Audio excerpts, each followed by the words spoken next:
how do we go on? You know what? They say when it rains, it pours. Um, And the car fucking exploded.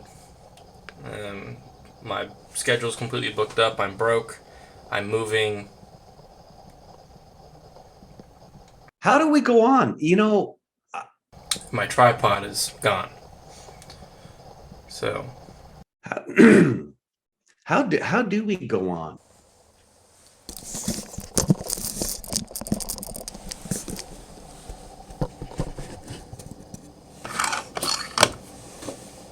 I still encourage Cam to try the comic corrective. The comic corrective, it's the perspective by incongruity. It's getting a view on things that comes from looking at it from a deliberately opposite, contradictory point of view.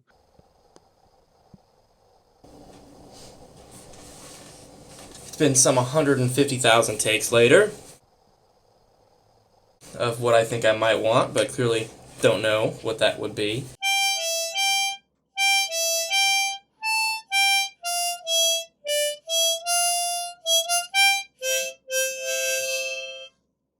And at this point, I'm a little bit scared to find out. That production of Finnegan's Wake at the Blethers that Neil did was quite a challenge. I was invited because I know Neil, and Monique was there because she was appearing in the play. There was this one performance where there were literally were two people in the audience. I think it was a dad and his son or something like that. No write up even in the local press, and the flyers, wrappers for tomorrow's tarts. Supposedly, if there are more cast members than there are audience members, then the cast can vote and decide whether to do the show or not. And I was like, well, I vote not to do the show and head straight to the bar. And I forget if it was Shum or Sean, but they were like, no, come on, let's just do it for the kid, And I was like, oh my God, okay, fuck it, But I'm totally just gonna phone this in. Yeah. There had been this one line that I'd been kind of struggling with. I was coming up to it, and for some reason I looked out into the audience, and I saw the kid, and I said the line directly to him.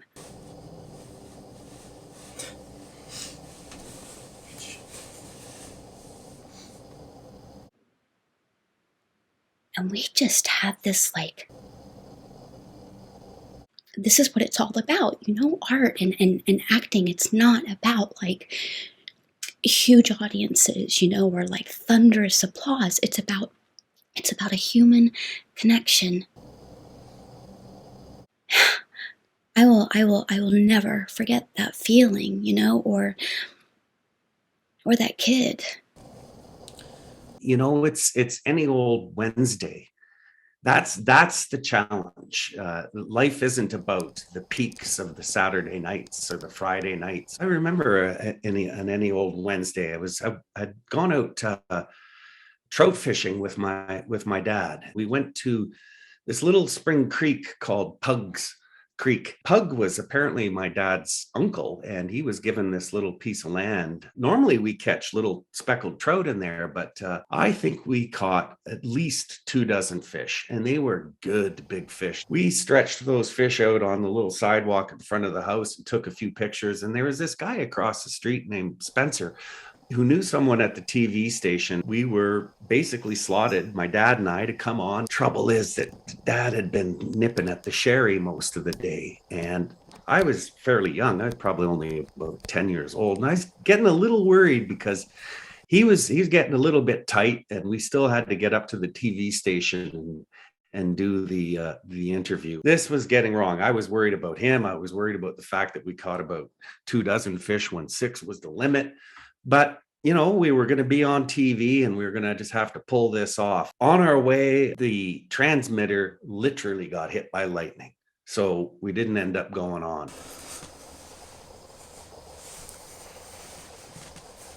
God damn it.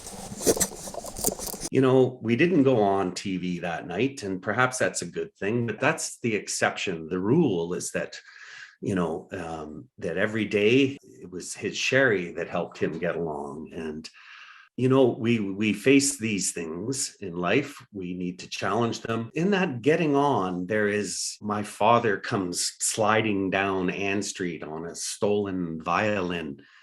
He's dancing jigs alongside the ocean and singing torch songs to the sea. He's arguing aesthetics with hurling winds, and he's still having his nightmares about words. That's how we get along. We don't get away from these things. Doing everything all at once. And I truly feel like I'm about to fucking explode. I remember during his remission, he was brought home, and him and I went back out to Pug's Creek, but we weren't fishing this time. We were hoping to maybe see a partridge. And I had never spent time alone with my dad when he was sober, and I was shy of him. And he stopped the car, and I looked at him, and he looked out, and I knew that he pointed with his eyes. There's a bird over there. And we had the 22 in the back seat, not loaded, but he had a shell set on top of the radio. And I said, should I turn off the radio? And he said, no. And I think that was because any change in the noise would make the bird fly away. And he opened the door, and he put the shell in the 22, and he shot the bird in the ditch. And I went out and got it. We got back in the car, and we didn't speak the whole way home. And he passed away not long after that.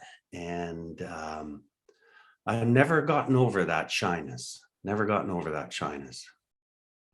we go on. And then there was this other sellout performance of 5 audience members, and I was like, but don't get discouraged, it's, you're going to find the connection, and it's it's going to be great. And so I look out into the audience, and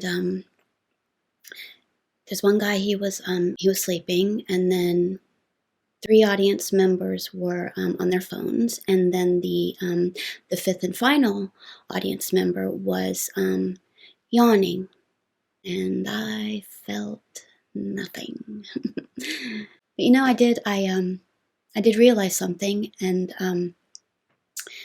that huge audiences and thunderous applause don't suck.